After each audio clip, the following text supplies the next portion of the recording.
Oke, ya kita lanjutkan program kita ya ke 11 manajemen risiko keuangan ya.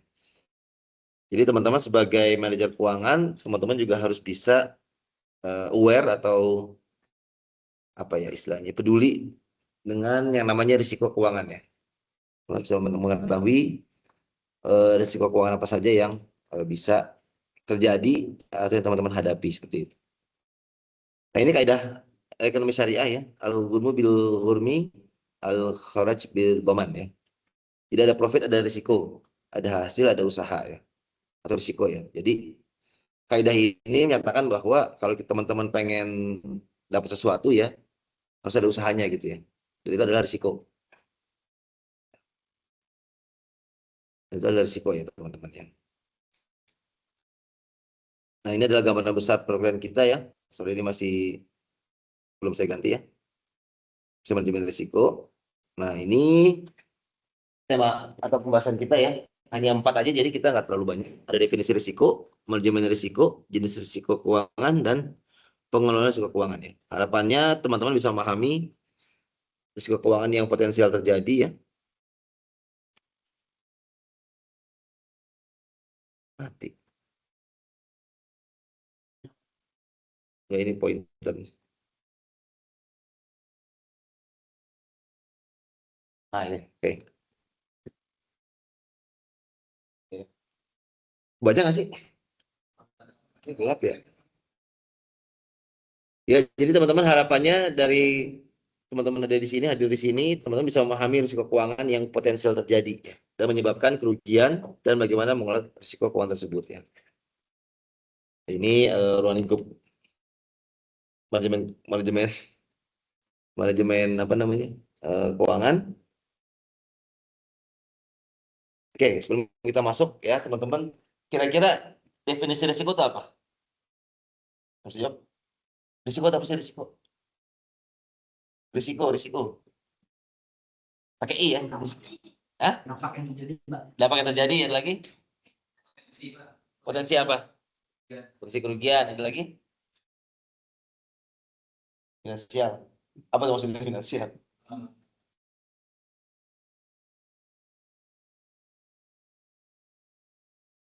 Ada lagi nggak? Ya, definisi risiko. Jadi risiko itu ya benar juga ya ada dampak potensi kerugian, bisa di keuangan, bisa juga di teman-teman dari rumah ke kampus ada risiko nggak? Apa risikonya? Ada yang bawa motor nggak di sini? Oh ya, hujan risiko bukan? Risiko ya hujan ya. Teman-teman bisa kehujanan dan teman-teman bisa terhambat ya dari rumah ke kampus. Tujuan teman-teman dari rumah ke kampus, kemudian ada hujan, itu bisa menghambat tujuan teman-teman, benar ya? Terus kalau supaya tidak terhambat pakai apa? Ada apa? Hujan ya. Sehingga teman-teman walaupun hujan, teman-teman tetap bisa datang ke kampus. Nah, itu kurang lebih seperti itu ya konsep risiko ya. Ini lebih jelasnya ya. Dalam pengelolaan keuangan perusahaan, manajer keuangan harus dapat memaksimalkan aspek keuangannya untuk membantu perusahaan mencapai tujuannya. Nah, dalam pencapaian target perusahaan, manajer keuangan menghadapi risiko keuangan yang dapat menyebabkan tidak tercapai target. Ya. Jadi, tujuan ya. Baca kan? Ini tujuan ya. Ini perusahaan ya. Dia punya tujuan. Dia punya rencana keuangan, benar ya. Perusahaan itu punya rencana kan. Tahun ini kita mau jualan sekian, mau profit sekian, mau tumbuh sekian. Nah, melalui aktivitas-aktivitasnya ya mereka memproduksi barang, misalnya menjual jasa dan seterusnya. Tujuannya supaya tercapai yang mereka rencanakan ya. Ini ada target sales dan profit, pemodelan pendanaan yang efisien, model kerja yang optimal, analisis keuangan yang tepat ya.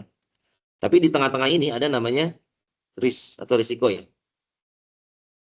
Ini bisa menjadi penghalang dalam mencapai target keuangan perusahaan. Jadi dia menghalangi, menghambat lah istilah gitu. Tadi seperti teman-teman ya dari rumah ke kampus, tujuannya ke kampus, ada penghalang, ya ada hambatan, hujan, macet, ya seperti itu. Oke. Nah ini ya, setiap saat kita menghadapi risiko, benar ya. hujan ya, licin ya, naik motor ya, makan itu ada risiko juga ya. Kita makan dari risikonya enggak? Kenyang ya, ngantuk.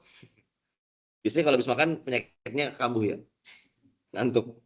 Nih, bekerja di ketinggian ya, ada risiko juga ya. Jadi setiap saat dalam hidup kita menghadapi yang namanya risiko. Nah, kemudian apa sih risiko itu gitu ya? Nah, risiko itu adalah ketidakpastian ya.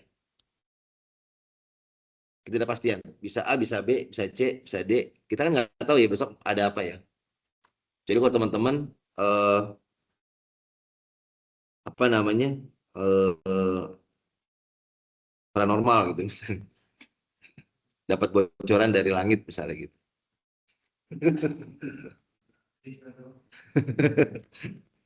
Ya, jadi risiko itu bisa jadi intinya risiko adalah ketidakpastian ya. Atau dia bisa jadi hambatan dalam mencapai tujuan tadi ya, ke kampus tujuannya terhambat oleh hujan atau hal yang tidak kita inginkan. Ya, ya mungkin ya misalnya sakit seperti itu ya. Risiko dapat berasal dari bahasa Arab yaitu rizq yang berarti pemberian dalam konteks positif ya.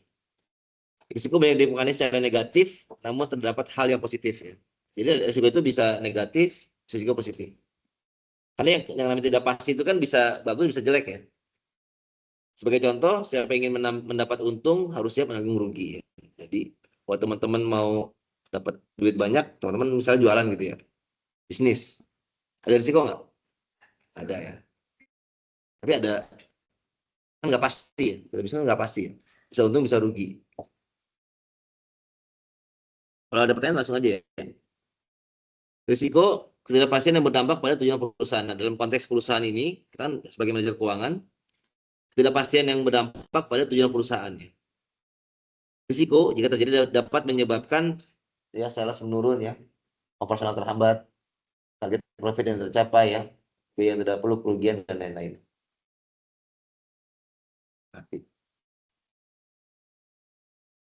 Nah, itu risiko ya. Jadi risiko itu adalah ketidakpastian yang bisa menghambat kita mencapai tujuan. Nah, kemudian kita masuk ke manajemen risiko. Nah, manajemen risiko ini adalah kultur, proses, struktur yang diarahkan kepada manajemen yang efektif mengenai peluang-peluang potensial dan yang merugikan. Ya, intinya kita menghadapi risiko, bagaimana kita mengelola risiko tersebut sehingga kita tetap bisa mencapai tujuannya. Tadi ya, teman-teman dari rumah ke kampus, naik motor, hujan, teman pakai apa? Pakai jas hujan kan, supaya tetap bisa mencapai tujuan. Nah, itu salah satu bentuk manajemen risiko gitu ya. Itu simpelnya gitu ya, sederhananya. Nah, ini kalau teorinya ya, serangkaian proses dan tahapan untuk mengidentifikasi, mengukur dan mengendalikan risiko. Tujuan utama agar risiko tetap dalam batas toleransi ya. Ya, jadi prosesnya adalah ini standar ISO 31000-2009 ya, identifikasi risiko, analisis risiko, evaluasi dan perlakuan risiko. Jadi kita harus bisa mengidentifikasi dulu risiko apa sih yang akan kita hadapi gitu ya. Teman-teman dari rumah ke kampus naik motor, apa risikonya? Satu misalnya hujan, dua macet ya, tiga ya amit-amit misalnya jatuh misalnya gitu ya. Nah setelah kita identifikasi nih, kita ukur nih tiga risiko ini, kita ukur mana yang tinggi, mana yang rendah, mana yang sedang gitu ya. Oh kalau hujan ya mungkin rendah, kalau macet mungkin sedang, ya kalau jatuh mungkin tinggi gitu ya. Nah, kemudian kita tentukan kalau hujan gimana nih kita menghadapinya, pakai jas hujan ya. Kalau macet ya kita cari jalan lain, kita Google Map misalnya gitu ya. Kalau jatuh ya amit-amit udah kita pakai helm misalnya atau pakai deker seperti itu ya. Jadi eh, manajemen risiko itu sudah kita lakukan sehari-hari gitu ya. Jadi teman-teman bawa mantel itu adalah satu bentuk manajemen risiko supaya walaupun ada hujan kita tetap bisa mencapai tujuan kita. Nah, ini manajemen risiko. Jadi dia serangkaian proses dan tahapan. Prosesnya apa ini ya? Identifikasi, analisis, evaluasi, dan perlakuan risiko. Supaya apa? Supaya kita tetap bisa mencapai tujuan walaupun ada risiko yang terjadi. Nah, ini jadi risiko keuangan ya. Ada risiko bisnis, ada risiko finansial, ada risiko tata kelola. Risiko strategi, risiko kredit, pasar, operasional, likuiditas, kepatuhan hukum dan reputasi. 1, 2, 3, 4. Ya kurang lebih ada 8 ya, 9 ya. 8. Nah, ini penjelasannya ya. Risiko keuangan ada 4 ya. Kita akan bahas risiko keuangan ini ya. Kredit, pasar, operasional, dan likuiditas. Nah, risiko kredit atau pembiayaan itu adalah risiko akibat kegagalan pihak lain dalam memenuhi kewajiban kepada bank, termasuk risiko kredit akibat kegagalan debitur.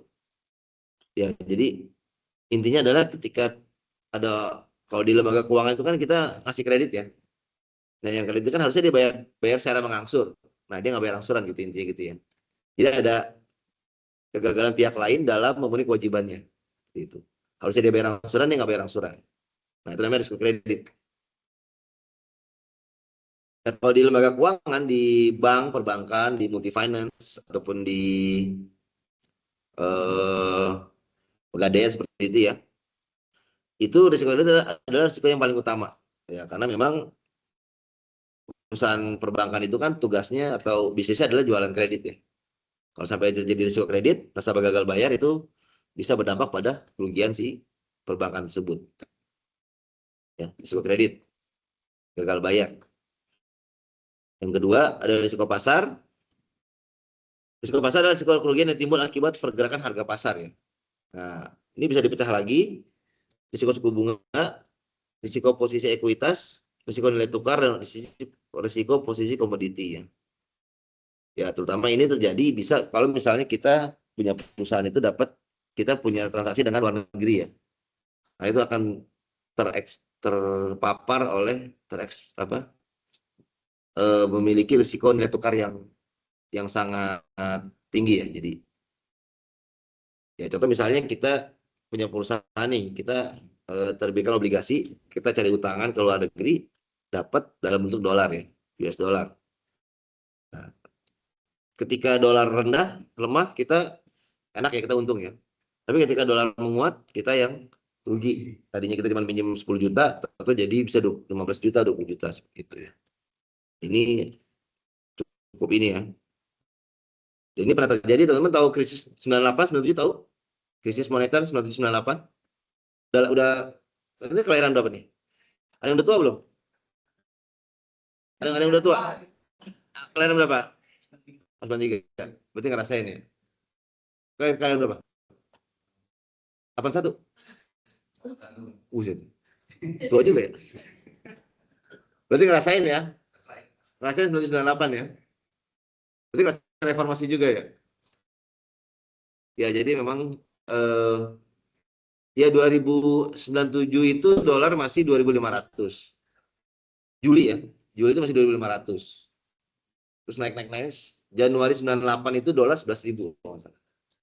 11.000 atau 15.000 kalau nggak salah gitu ya. Dan itu bayangkan kalau kita punya utang ke luar negeri, dan itu harus bayar. Itu memang ya krisis moneter, krisis keuangan, sampai akhirnya krisis politik ya. Jadi reformasi gitu ya. Jadi itu satu risiko ya.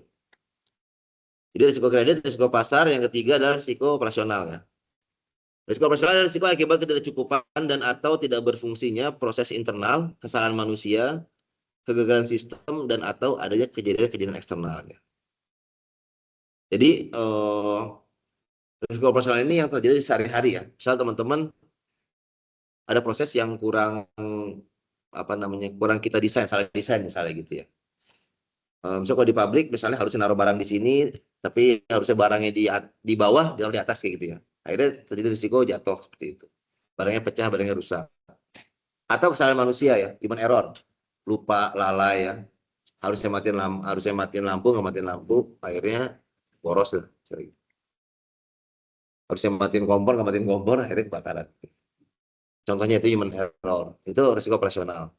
Atau kegagalan sistem ya, sistemnya lebih ke komputer ya, sistem error. Misalnya teman-teman kalau di kantor itu kita pakai sistem ya, kayak di bank itu misalnya kasir nginput pakai sistem kan, orang nabung di input, nah sistemnya error, akhirnya kan itu diambil, bisa jadi kayak gitu ya, karena kan tidak tercatat di sistem kan. Atau kejadian eksternal ya, banjir, gempa bumi ya, itu bisa menyebabkan risiko operasional. Sekarang lagi tren ya banjir ya. Sukabumi, Bogor banjir ya. Saya bingung, kalau Sukabumi banjir gimana Cikarang ya harusnya? Kan Sukabumi di atas Cikarang ya harusnya. Banjir bandang itu Sukabumi ya. Ya itu kalau teman-teman punya kantor di Sukabumi itu teman-teman kan nggak bisa kantor ya. Karena banjir ya, nggak bisa apa namanya terganggu lah, operasional perusahaan akan terganggu. Itu bentuk risiko operasional. Nah, yang keempat ada risiko likuiditas. Ya. Risiko likuiditas itu artinya teman-teman punya duit ya, liquid. Nah, kalau di bank itu likuiditas itu menjadi hal yang paling penting ya. Coba bayangkan teman-teman ketika teman-teman mau ngambil uang ke bank nih, ngambil uang nih misalnya 2 M misalnya gitu ya, duitnya nggak ada, itu gimana kira-kira? Sebel kan duit kita, tapi duitnya nggak ada. Nah itu bisa nanti ada isu likuiditas. Isu likuiditas, wah bank ini nggak punya duit nih, tarik rame-rame. Akhirnya rush ya, rush dan akhirnya terjadi dampak sistemik ya kayak gitu ya. Dulu tahun 98 ya pernah ya, BCA isunya kan dibawa kabur duitnya langsung diambil semua, rush. Nah untuk risiko non keuangan dapat jadi kalau teman-teman tidak bisa mengelola keseimbangan antara aset dan liabilitas. Jadi ada aset, ada liabilitas ya. Aset itu di sisi kiri yang di balance sheet, liabilitas di kanan ya. Aset itu yang kita punya, harta kita. Liabilitas itu adalah eh, kewajiban. Ya. Jadi sama ya di pabrik misalnya di manufaktur itu kan teman-teman misalnya memproduksi konveksi misalnya. Bahan mentahnya apa kalau konveksi bahan mentahnya? Kain ya. Kan teman-teman harus punya kain kan. Kain itu dibeli apa dikasih? Beli ya. Harus ada uang ya. Harus ada uang. Nah, berarti untuk memproduksi pakaian, teman-teman harus membeli kain kan. Nah, beli itu kan pakai uang ya. Nah, uang itu harus ada ya. Kalau nggak ada, ya kita ngutang. Kalau nggak ada, bisa jadi kita ngutang, tapi kan tetap harus bayar ya. Nah, itu pentingnya kita mengelola namanya likuiditas. Harus ada dana pada saat kita butuhkan. Ya, untuk bayar supplier, untuk bayar apa namanya karyawan, untuk mesin listrik segala macamnya itu kan butuh dana. Itu namanya modal kerja ya teman-teman ya. Udah pelajaran kemarin ya. Nah, jadi nanti selanjutnya kita membahas mengenai keseimbangan antara aset dan liabilitas. Nah, jadi risiko likuiditas itu bagaimana kita harus bisa menyediakan dana pada saat dibutuhkan, sih gitu ya. Nah, makanya kita harus bisa ngatur nih kapan duit keluar, kapan duit masuk gitu ya, supaya pas kita butuh uang, uangnya ada. Likuiditas. Kemudian ini jenis risikonya. Kemudian sekarang masuk ke pengelolaan risiko. Ya, pengelolaan risiko itu bagaimana kita eh, ada dua ya. Ada yang namanya kontrol atau pengendalian, ada yang namanya mitigasi. Ya. Jadi teman-teman kalau misalnya, saya cek dulu. Ada spidol nggak ya? Nah, tidak. Saya ada spidol sih. Mana sih tes? Oh, pesan ada.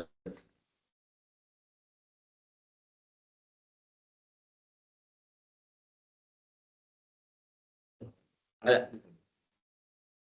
Saya bawa pesan.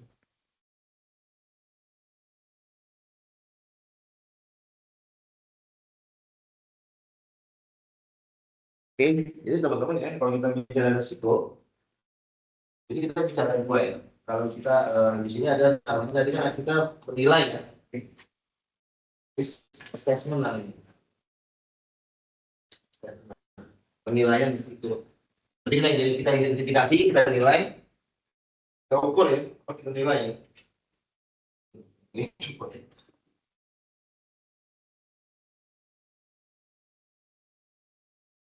Nah, biasanya yang sekarang teori-teorinya ya, kita mengakses atau menilai risiko itu berdasarkan dua parameter. Ada secara kemungkinan, pernah tahu ini? Kemungkinan atau likelihood,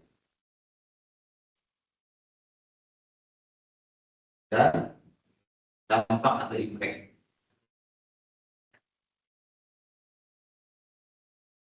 Ya.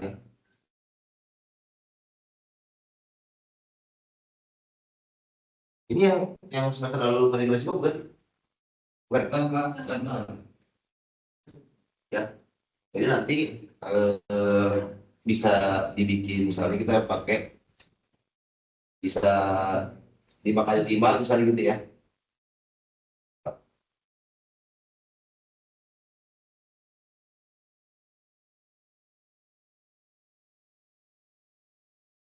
Ini gini nanti.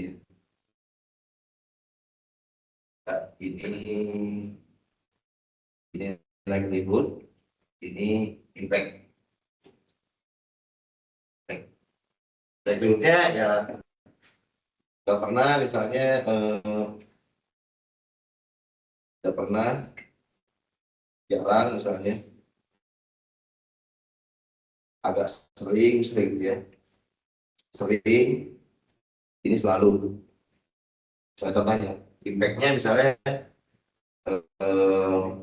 kecil, ya ringan, terus sedang, ini berat ya, seperti.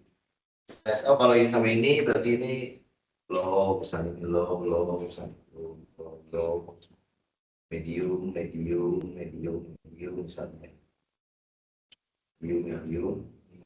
medium, misalnya H, H, H, H. Ini bisa dari H, jadi H. Ya, jadi gini ya, ada kemungkinan ada dampak. Nah, kalau kita bicara kontrol atau pengendalian,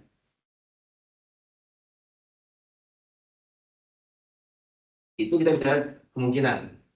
Bagaimana kita menurunkan kemungkinan. Ya. Dari sering menjadi jarang. Itu namanya kontrol. Ya. Nah, kalau mitigasi, itu kita mengurangi dampak. Ya. Dari berat ke sedang atau ringan. Gitu ya. Nah, itu namanya pengelolaan risiko. Ya. Pengelolaan risiko. Jadi, tapi ada juga yang mitigasi itu semuanya. Gitu. Mana ada mitigasi risiko gimana nih? Tapi ada juga yang bilang kalau ada dua ya, dibedakan. Kalau kontrol itu menurunkan kemungkinan. Kalau mitigasi mengurangi dampak.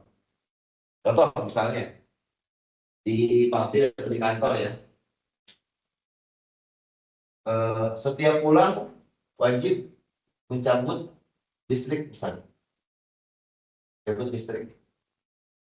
Itu kontrol atau mitigasi? Listrik harus cabut semua. Itu kan. Kalau ada apa? Stop. Mitigasi. Mitigasi ya. Jadi kalau ini kontrol mengurangi kemungkinan, kalau mitigasi dampak. Kalau mengurangi kemungkinan kita mencegah. Kalau sudah terjadi, baru namanya mitigasi. Gitu ya. Oke, kita lanjut. Nah, ini pengelolaan risiko. Ya, ini risiko kredit atau pembiayaan. Bagaimana supaya nasabah tidak gagal bayar ya? Banyak kita buat kebijakan ya. Nah, biasanya kalau di keuangan itu ada istilahnya 5C ya. Kita melihat, kita menilai si nasabah ini, calon debitur ini apakah layak atau tidak untuk diberikan kredit gitu ya. Intinya sih itu intinya. Nanti baca aja ini. Kemudian yang kedua, risiko pasar ya, sama ya. Bagaimana kita bisa membuat apa namanya, early warning ya, contohnya seperti itu ya. Jadi misalnya kita harus bisa tahu nih kondisi makro seperti apa ya, kondisi nilai tukar bagaimana, nah seperti itu. Ini risiko pasar, kemudian risiko operasional. Ya, tadi ada 4 ya, ada proses, ada kesalahan manusia, ada kegagalan sistem, ada faktor eksternal. Ya, jadi macam-macam ini ya. Kalau internal proses misalnya kita buat SOP, audit ya, human error ya, mungkin otomasi ya dan seterusnya. Kalau eksternal juga ada ya. Faktor eksternal misalnya ada CCTV ya. CCTV itu mencegah atau CCTV itu kontrol atau mitigasi? CCTV. Ini nggak bisa mencegah, dikasih ya. Jadi dia hanya bisa, ya orang maling aja kan, karena dia nggak bisa nembak misalnya gitu kalau dia, itu baru mencegah gitu ya. Mitigasi, kemudian likuiditas ya. Ini yang penting adalah bagaimana kita bisa mengatur cash flow ya. Kapan uang masuk, kapan uang keluar ya, harus kita atur sedemikian rupa. Ini 13. Oke, takeaway-nya manajer keuangan harus dapat mengelola risiko keuangan dengan baik agar tujuan mencapai target dapat sesuai dengan rencana.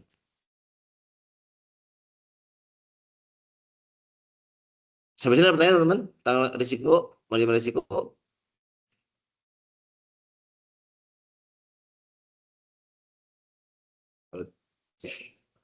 Hah? Kalau di Balkan ini kan posisi kami itu sebagai departemen pakai budget Pak ya. Apa departemen apa? Budget. Ya, posisi kami sebagai departemen memakai budget yang sudah kita rencanakan dalam 1 tahun berjalan ya. Kan dalam prosesnya ada penyesuaian order dari customer, di mana dari situ suka dari pihak budgeting atau keuangan itu kita semua diminta untuk penyesuaian budget yang sudah direncanakan. Itu apakah termasuk manajemen risiko keuangan? Ya termasuk itu ya. Itu usahanya di mana sih? Perusahaan apa? Manufaktur Pak. Manufaktur ya. Berarti ada penurunan sales kan? Iya. Iya, tadi itu masuk ke risiko bisnis lebih ke situ kali ya. Tadi ya. Sebentar. Kan kelihatan ya. Dulu.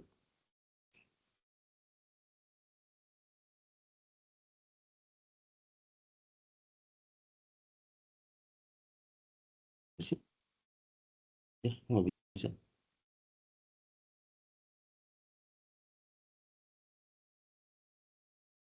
Ini ya.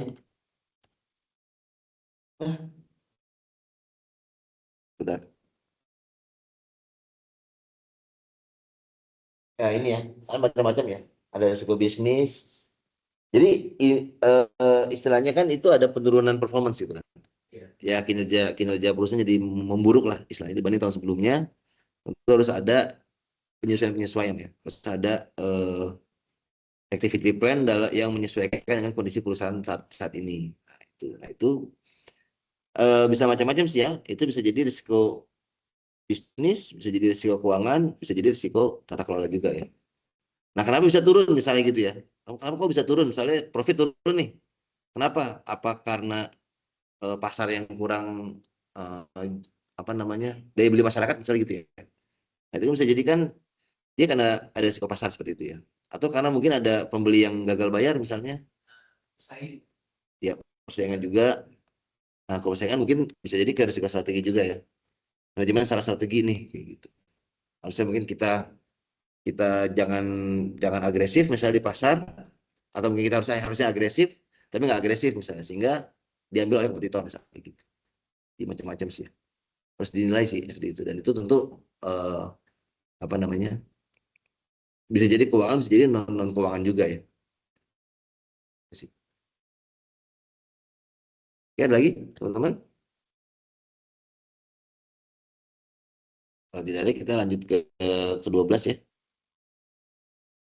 Teman ke-12.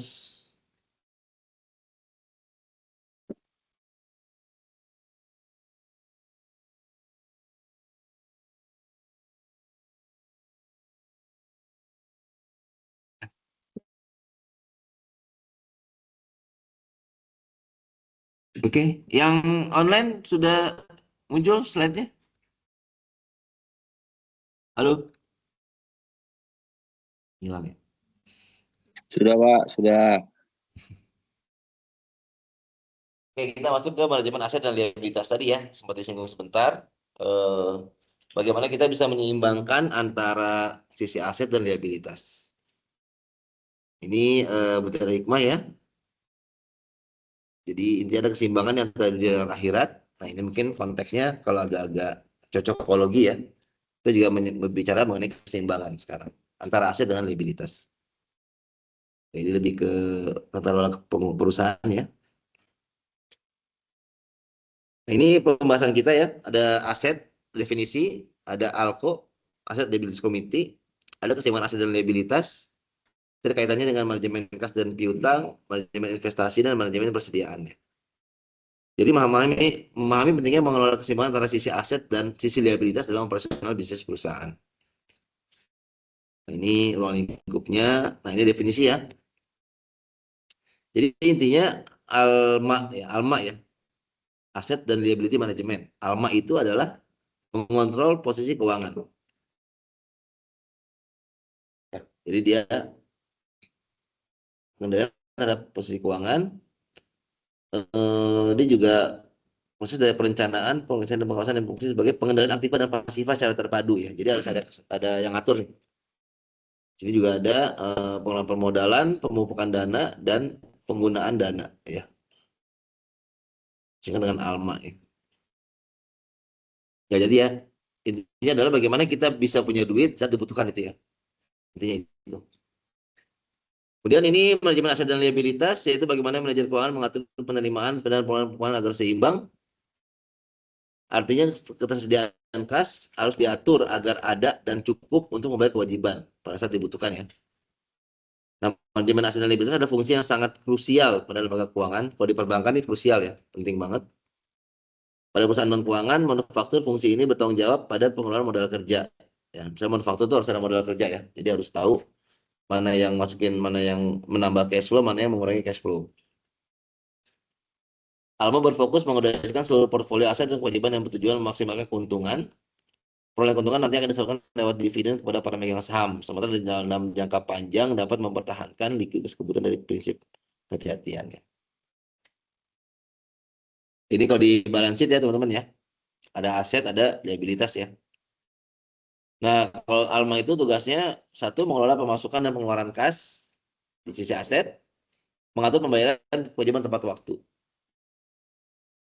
Jadi mengatur arus kas agar tersedia kas pada saat harus membayar kewajibannya. Dan dia juga bisa apa namanya memaksimalkan duit ya. Dia cari utangan, cari apa gitu ya. Seperti cari investasi seperti itu. Nah, ini tadi ya mengatur arus kas agar tersedia pada saat dibutuhkan. Jadi dia harus tahu apa yang menambah kas, apa yang mengurangi kas ya. Kalau yang menambah kas itu ya kita ngutang ya, menambah kas. Kita jual saham, ya pinjaman segala macam ya. Jual aset itu menambah kas. Kalau yang mengurangi kas, kita bayar utang, pembelian kembali ya, kita beli barang, kita bayar pinjaman, kita beli aset itu mengurangi kas. Nah, kalau di perbankan khususnya itu ada ALCO ya namanya ya. Komite yang mengurus ALCO. Sorry, ALMA. Komite ALCO itu adalah komite yang mengurus ALMA ya. Nah, ini siapa aja? Biasanya udah semua bos-bos ya. Contohnya Presdir, wakil ketua direktur keuangan ya. Direktur pasar modal contoh ya. Contohnya ini di CIM Niaga ya. Anggota direktur manajemen risiko, direktur perbankan konsumer, direktur perbankan syariah ya, terusnya. Nah, ini struktur keanggotaannya.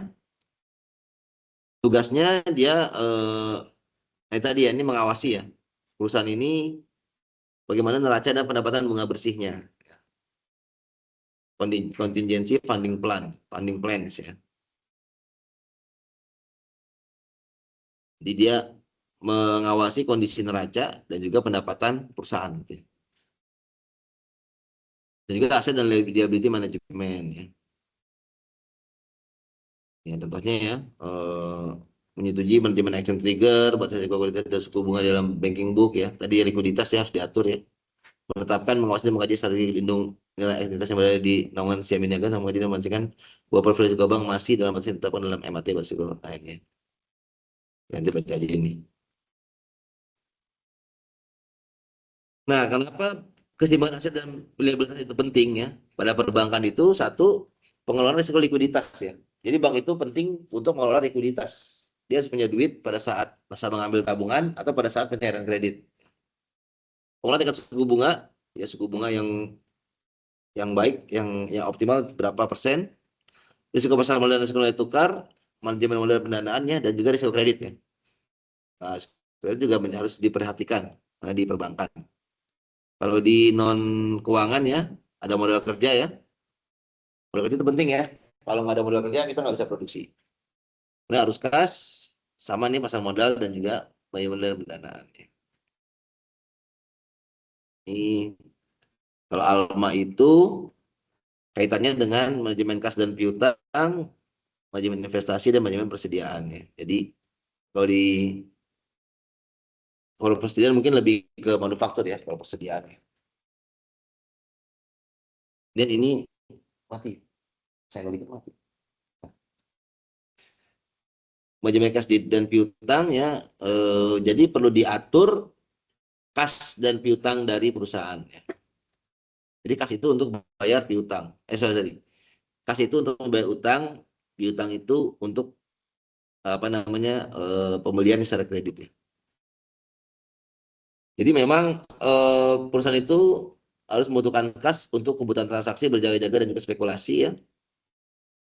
Dan juga bagaimana kita mengatur piutang ya. Teman-teman kalau piutang itu tidak tertagih lagi ya, kelamaan itu bisa menghambat proses operasional ya. Terutama yang perusahaan yang modalnya kecil ya.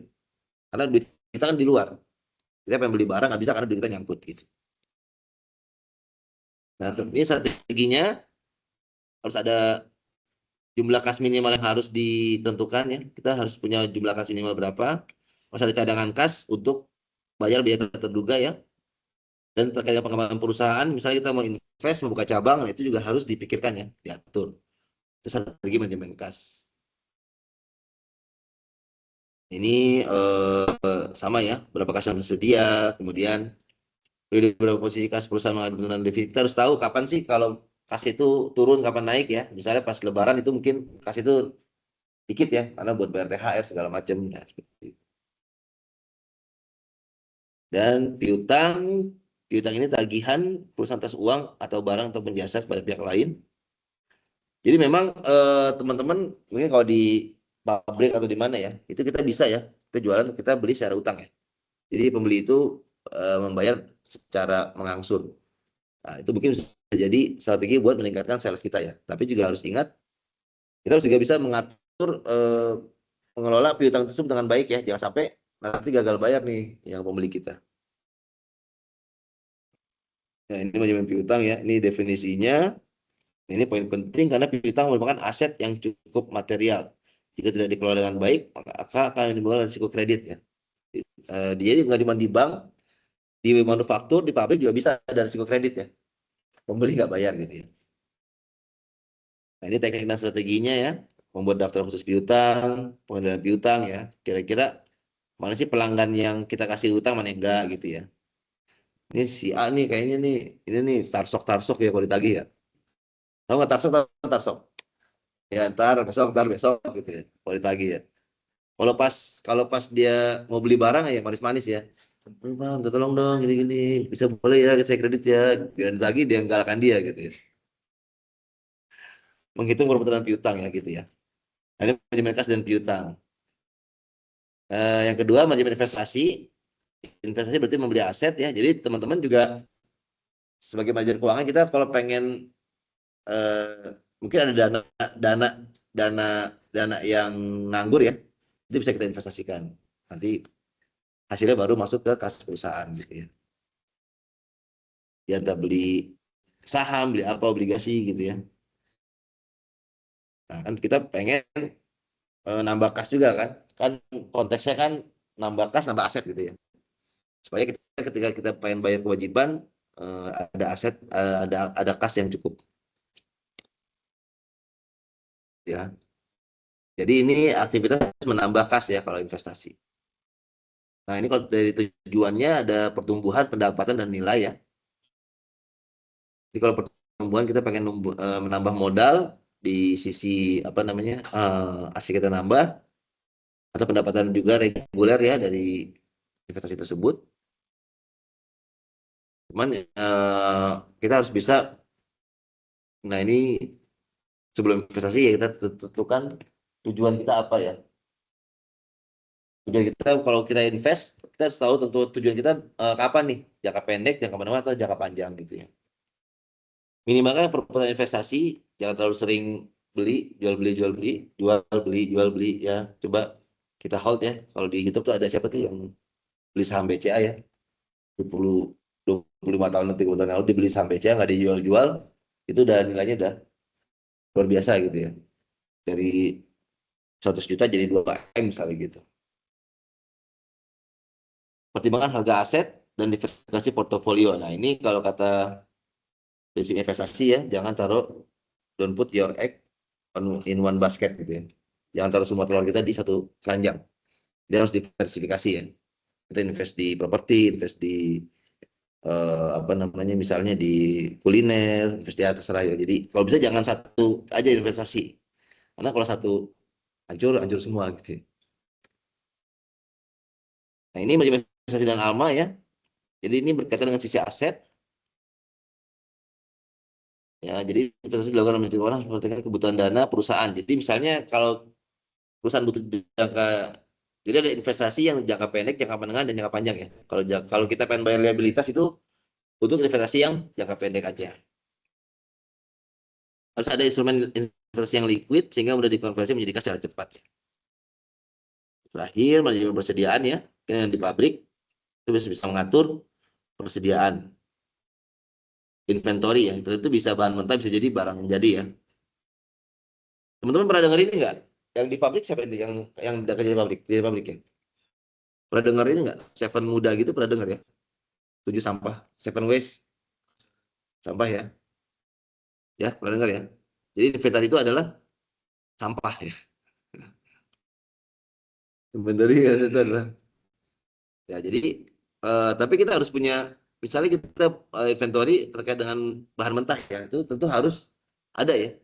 Kalau kurang kita nggak bisa produksi. Kalau kelebihan jadi sampah tadi ya. Jadi harus diatur sedemikian rupa sehingga yang paling optimal berapa sih? Apa karena tadi ya ada biaya penyimpanan, biaya pemesanan ya, atau biaya kehabisan persediaan ya. Kalau kita nggak bisa produksi kan sayang ya. Kita bayar orang, bayar listrik, bayar mesin, tapi nggak bisa produksi karena nggak ada bahannya. Nah ini ada teknik strategi, ada metode ABC ya. Tentukan ABC mana yang inventory yang misalnya kategori A itu yang paling mahal dan mudah rusak. Nah itu kategori A. Kalau B misalnya ya cukup mahal, cukup tahan lama. Kalau yang C ya yang murah, tahan lama lagi. Nah, itu masih dipikirin ya. Yang C. Dimin aja juga masih aman dia. Nah berarti ya, kita prioritas yang A ya. Harus diatur yang A itu yang bagaimana supaya inventory ini tidak rusak dan juga tidak hilang seperti itu. Metode ABC. Yang kedua metode EOQ ya, Economic Ordering Quantity ya. Jadi misalnya kita minimal yang paling optimal itu kita pesan berapa sih gitu ya. Misalnya kita pesan 300 nih misalnya contoh di sini. Ya udah kita atur di mana supaya kalau setiap kita pesan itu harus 300. Karena kalau 299 itu harganya beda karena kadang kayak gitu ya. Kalau supplier ya. Kalau 300 harganya mungkin 20.000. Kalau 299 jadi 25.000 misalnya gitu. Yang ketiga metode just in time tadi ya. Kita beli persediaan hanya pada saat kita perlu. Jadi zero inventory gitu ya. JIT, just in time.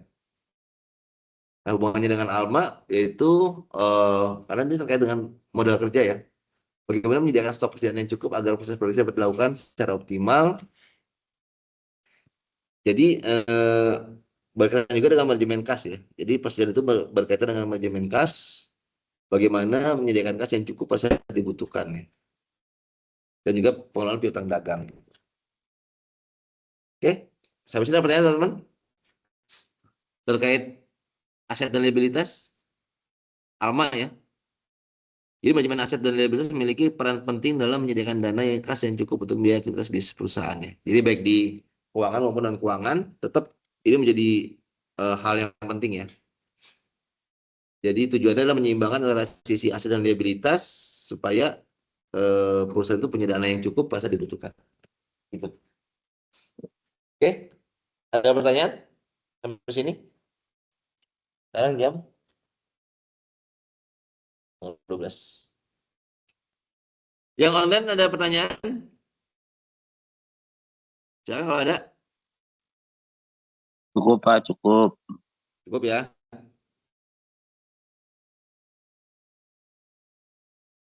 Nih, sebentar. Cukup sharing.